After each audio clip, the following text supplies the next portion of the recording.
Hi, I'm Finn with Triangle Technology Teens, and today I'm going to introduce you to a few useful commands in the Windows command prompt. To open the command prompt, you can search for it on Windows 8 or 10, or press Windows R to open the Run dialog, type CMD, and press Enter. I'm going to show it alongside a file manager so that we can see some of the useful things you can do in the command prompt. I've made a test folder in my Documents folder called Command Prompt, and right now we're going to want to get to that folder from the command prompt. So in the command prompt, we're working in the folder C, Users, Weber000, which is my account. So to see the subdirectories under Weber00, we're going to type dir, D-I-R, which stands for directories.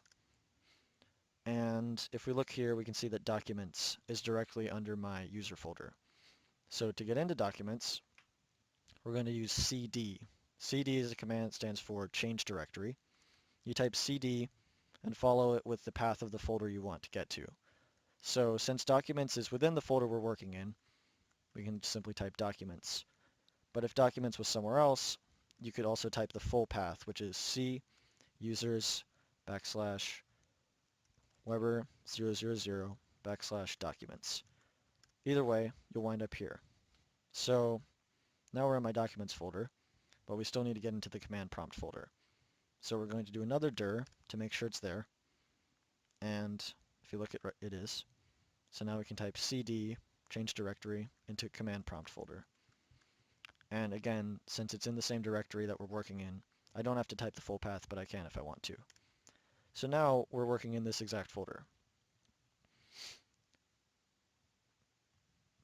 To demonstrate some of the functions of the command prompt, I'm going to use the command mkdir.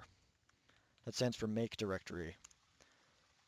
If you type mkdir and then a folder name, let's say I wanted to call it test, it's going to make a folder in your current directory, which it did, as you can see. We can go into that folder, come back out, and there it is.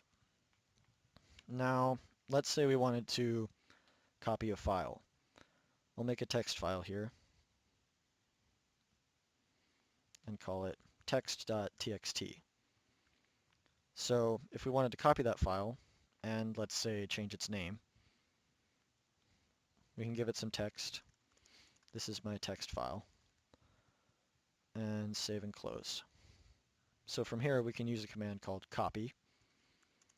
And when you use the copy command, you want to type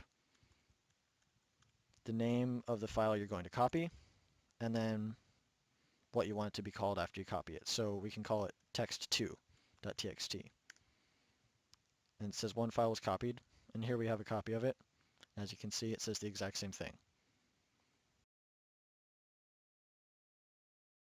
One useful feature of the command prompt is that you can use an asterisk to indicate a wildcard. So anything following that asterisk will be affected by the previous command. So to demonstrate this, we can use the del command. del will delete the file which you put its name after del. So this is a little risky to do sometimes because it's not going to move the file to the recycling bin. It's just going to delete it permanently, and you can't really get it back easily. But since I just made these two text files, it's probably going to be okay. So what I can do here is type del, and normally I would type something like text.txt and delete that. But to make it easier, if we want to delete both text files, I can just say del text and then put a star or asterisk, which will delete anything that starts with the 4 letters text. And as you can see, that deleted both of our text files. Another useful feature of the command prompt is tab completion. And I'll use tab completion to teach you another command called move.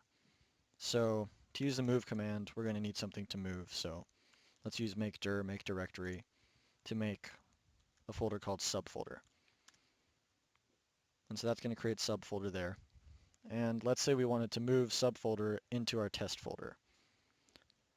All we'd have to do is type move, and then to use tab completion, we can type sub and press tab, and it will complete it as long as there's nothing else that starts with sub in that folder. So that can be really useful if you have long names that you don't want to type the whole thing. So now we can move subfolder to a destination of test slash, backslash subfolder. It says the directory was moved, and if we go into test, we can confirm that subfolder is there.